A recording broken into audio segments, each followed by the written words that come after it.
नमस्कार, मैं चंदन उपाध्याय आप सभी लोगों का बहुत बहुत स्वागत एवं अभिनंदन करता हूं आपके अपने YouTube चैनल साइकोलॉजी वाले गुरुजी में। आज हम लोग MA फर्स्ट सेमेस्टर के सिलेबस के हिसाब से जिस महत्वपूर्ण टॉपिक पे बात करने वाले हैं वह है दीर्घिकृत अवधान, या इसको हम संदृत अवधान भी कहते हैं। तो आज की क्लास में हम दीर्घिकृत अवधान क्या है और इसके निर्धारक क्या हैं और उसके सिद्धांत क्या हैं, इनके बारे में हम चर्चा करेंगे। इसलिए आप वीडियो को लास्ट तक देखिएगा। और इस टॉपिक का हैंडरिटन नोट्स का लिंक मैं डिस्क्रिप्शन बॉक्स में डाल दूंगा, जहां से आप चेक करके अपने नोट्स को भी मेंटेन कर सकते हैं। अगर आप चैनल पर नए हो तो चैनल को सब्सक्राइब करके बेल आइकन प्रेस कर दीजिएगा ताकि आपको साइकोलॉजी से रिलेटेड ऐसे ही वीडियो मिलती रहे। तो चलिए शुरू करते हैं और समझते हैं कि दीर्घिकृत अवधान क्या है। देखिए, शब्द पे आप ध्यान देते जाएंगे, आपको दीर्घिकृत अवधान क्या समझ आते जाएगा।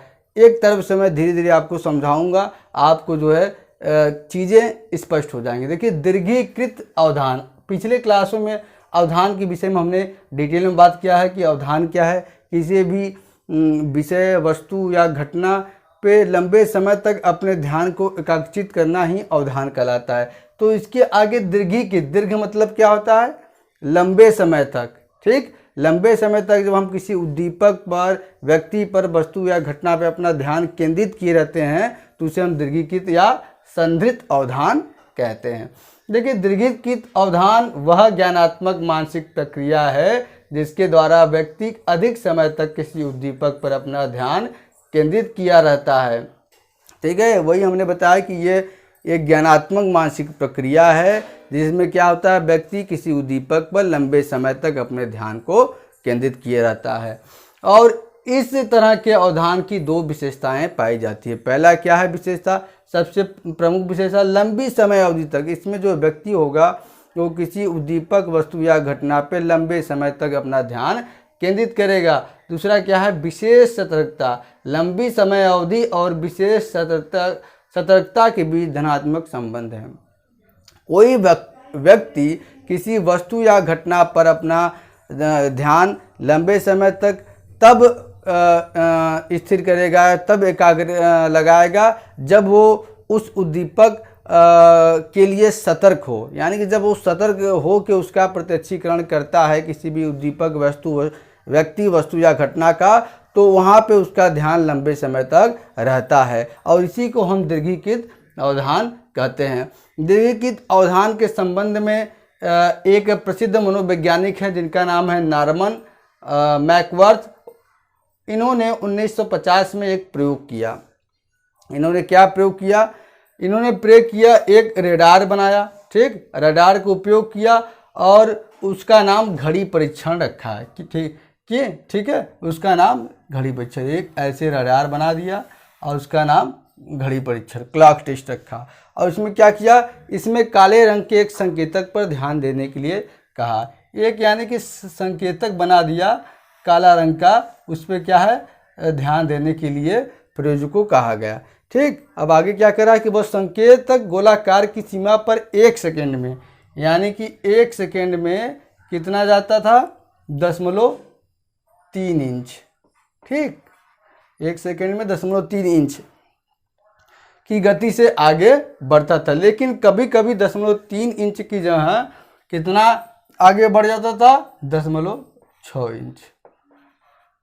6 इंच आगे बढ़ता था। प्रयोजक को यह निर्देश दिया गया कि जब कभी संकेतक दुगनी गति से आगे बढ़े तो बटन दबा दे। ठीक, यानी कि एमसी वर्थ ने या मैकवर्थ ने एक जो है रेडार बनाया। रेडार में एक काला संकेतक लगाया और काला संकेतक क्या है, 1 सेकेंड में 0.3 इंच आगे बढ़ता था। लेकिन कभी कभी उसको जो है 1 सेकेंड में 0.6 इंच आगे बढ़ता था।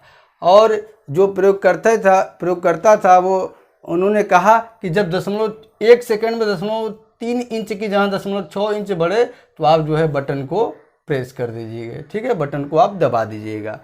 अब यह प्रक्रिया जो है 2 घंटे तक, यानी कि 2 आवर तक लगातार चलता रहा। उसके बाद आखिरी में जब नॉर्मन मैकवर्थ ने अपने इस प्रयोग का विश्लेषण किया तो उन्होंने प्राप्त किया कि पहले आधे घंटे में 27% ठीक है। पहले आधे घंटे में दुगनी गति से जब संकेतक चला तो 27% जो है प्रयोज्य ने बटन दबाया, और दूसरे आधे घंटे में 27 से बढ़कर 35%, और तीसरे आधे घंटे में 35 से बढ़ के 40%, और चौथे आधे घंटे में 40% के से बढ़ के 50%। यानी कि नॉर्मन मैकवर्थ अपने प्रयोग से यह सिद्ध करना चाहते थे कि किसी भी उद्दीपक पर, किसी भी प्रयोज्य पे या किसी भी उद्दीपक पे या वस्तु या घटना पे जितना अधिक हम अपने ध्यान को फोकस करेंगे, जितना अधिक हम अपने ज्ञानेंद्रियों को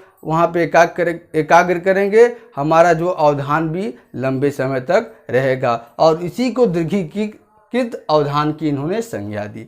तो ये दीर्घीकृत अवधान के बारे में रहा, एक प्रयोग के माध्यम से हमने समझा। अब दीर्घीकृत अवधान के निर्धारक क्या होते हैं, यानी कि कौन से इनके कारक होते हैं जो दीर्घीकृत अवधान को निर्धारित करता है। तो सबसे पहला कारक है संवेदी कारक। कहने के ये तात्पर्य है कि संवेदना क्या होता है, संवेदी में संवेदना होता है किसी वस्तु का आभास होना, संवेदना किसी वस्तु का अर्थहीन ज्ञान, संवेदना। और संवेदना हम कैसे प्राप्त करते हैं, संवेदना हम अपने ज्ञानेंद्रियों के माध्यम से प्राप्त करते हैं। आपके शरीर में 5 ज्ञानेंद्रियां हैं जिसके माध्यम से आप कोई सूचना मस्तिष्क में जाता है। वो कौन कौन है, आँख, कान, नाक, जीवा और त्वचा।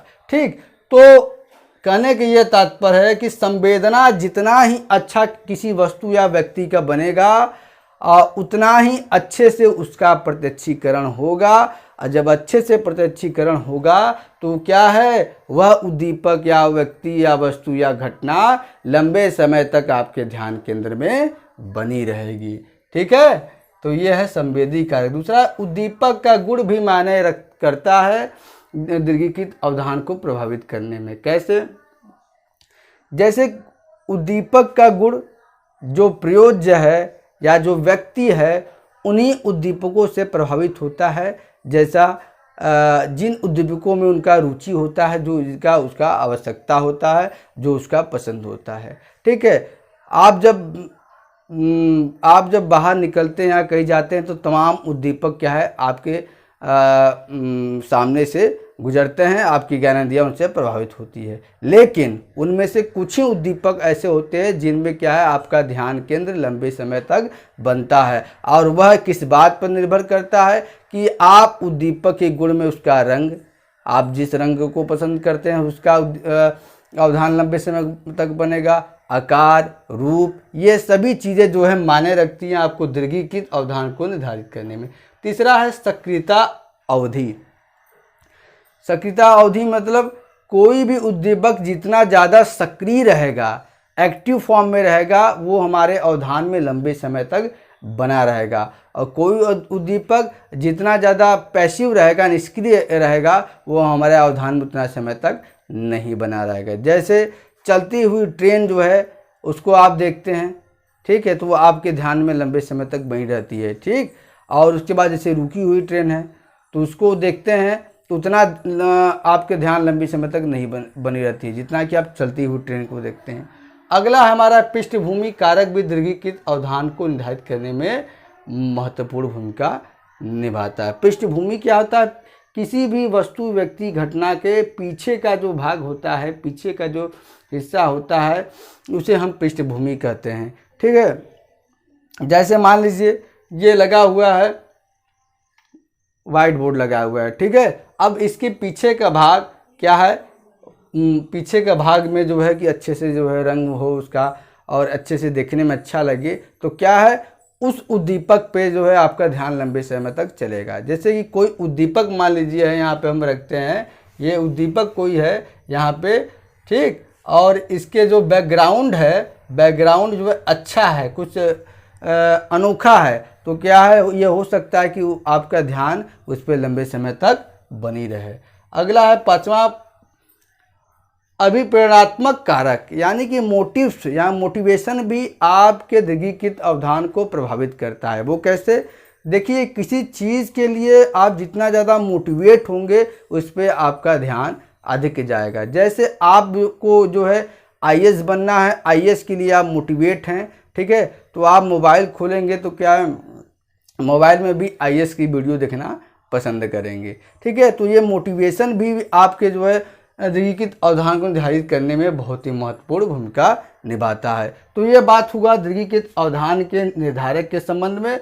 अब दीर्घिकृत अवधान के सिद्धांत को हम संक्षेप में समझ लेते हैं। इससे संबंधित जो नोट्स आपको है वो डिस्क्रिप्शन बॉक्स में उसका लिंक मिल जाएगा, वहाँ से जाके आप अपने नोट्स को अच्छे से बना सकते हैं। देखिए, पहला है सिद्धांत क्या है, प्रत्याशा सिद्धांत। इसके जो प्रतिपादक हैं जेरिसन तथा पिकेट 1963 है। इनका यह कहना है कि ज्ञानेंद्रियों के माध्यम से जो हम सूचनाएं प्राप्त करते हैं वो क्या है, हमारे मेमोरी में स्टोर होती है।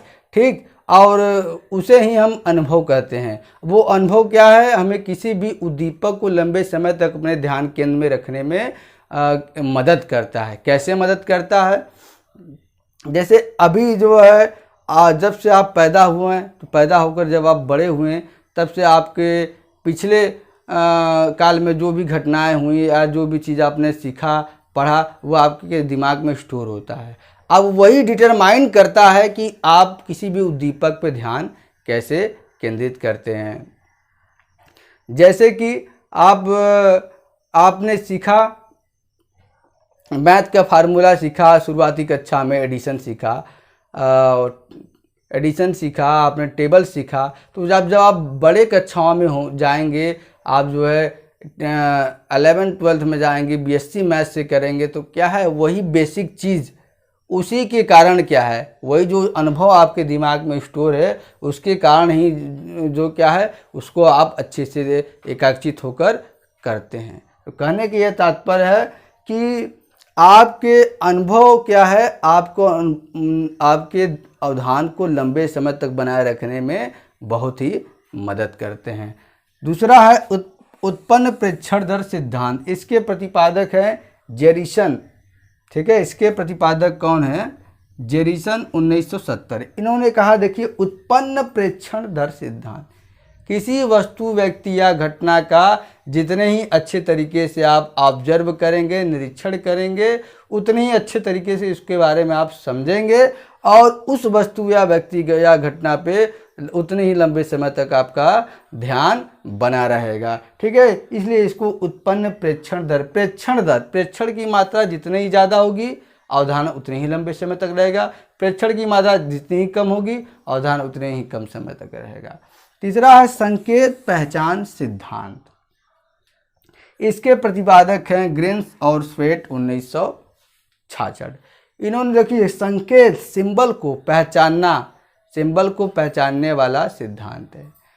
अब ये कह रहा है कि आप जब कभी ऐसे जगह हो जहाँ शोरगुल हो, कोलाहल हो, वहाँ पे कोई उद्दीपक है जो स्पष्ट रूप से आपको दिख नहीं रहा या उसका आवाज़ नहीं आ रहा है, लेकिन जो है आभास आपको हो रहा है, तो वो उद्दीपक है। तो ये कह रहे हैं कि किसी भी संकेत को आप तभी अच्छे तरीके से पहचान पाएंगे जब पूर्व में उस संकेत से संबंधित संप्रत्यय आपके दिमाग में स्टोर होंगे। जैसे आप किसी मेला में घूमने गए तो वहाँ पे जो है आपने दूर से देखा कि ये हमारा दोस्त हो सकता है, तो अभी आप अनुमान लगा रहे हैं। ये आपका अनुमान कब जो है ये कब जो है सही होगा, ये इस बात पे डिसाइड करता है कि आप अपने दोस्त के बारे में कितने अच्छे तरीके से जानते समझते हैं। जितने ही अच्छे तरीके से उस संकेत के बारे में आप जानेंगे उतने ही अच्छे तरीके से आप उसका पहचान करेंगे और आपकी जो अवधान है लंबे समय तक उस पर बना रहेगा। अगला है जागरण या उत्तेजनशीलता का सिद्धांत। इसके प्रतिपादक हेब 1965 है। इनका जागरण, जाग जाते हैं, उत्तेजनशीलता यानी कि जब भी कोई उद्दीपक आपके ज्ञानेंद्रियों को प्रभावित होता है तो आपके स्नायु क्या है, उत्तेजनशील होते हैं, उनमें हलचल उत्पन्न हो जाती है और वही जाके क्या है आपके मस्तिष्क में जाते हैं, तब हमें किसी वस्तु का प्रत्यक्षीकरण होता है। ये कह रहे हैं कि किसी वस्तु या व्यक्ति के लिए तभी आपके स्नायु किसी वस्तु या व्यक्ति के लिए तभी आपके स्नायु ज़्यादा उत्तेजनशील होंगे जब उस व्यक्ति या वस्तु के बारे में आप अच्छे से जानते हो। कहने के तात्पर्य यह है कि आपका अवधान किसी वस्तु या व्यक्ति पर तब लंबे समय तक रहेगा जब क्या है, आपकी ज्ञानेंद्रियां किसी उद्दीपक से उत्तेजित होती हैं और वो उत्तेजना क्या है, आपके ज्ञानेंद्रियों को प्रभावित करके तुरंत मस्तिष्क में जाती हैं और वहाँ पे प्रत्यक्षीकरण होता है। ठीक है, तो इसको जागरण या उत्तेजनशीलता का सिद्धांत कहते हैं। अगला है अभ्यसन का सिद्धांत। क्या है? अभ्यास का, एक्सरसाइज। यहाँ पे किसका एक्सरसाइज हो रहा है? स्नायुओं का।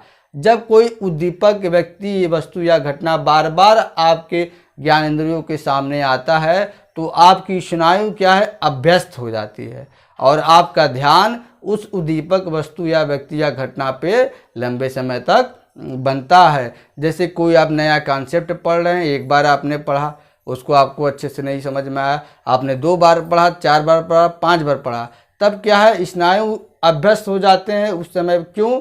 क्योंकि लंबे समय तक ध्यान उस पर देते हैं, इसलिए अभ्यस्त हो जाते हैं और उन चीज़ों को आप सीख जाते हैं। तो ये आपका अभ्यसन सिद्धांत रहा, जिसके प्रतिपादक जैन मैकवर्थ थी, जो एक महिला मनोवैज्ञानिक है।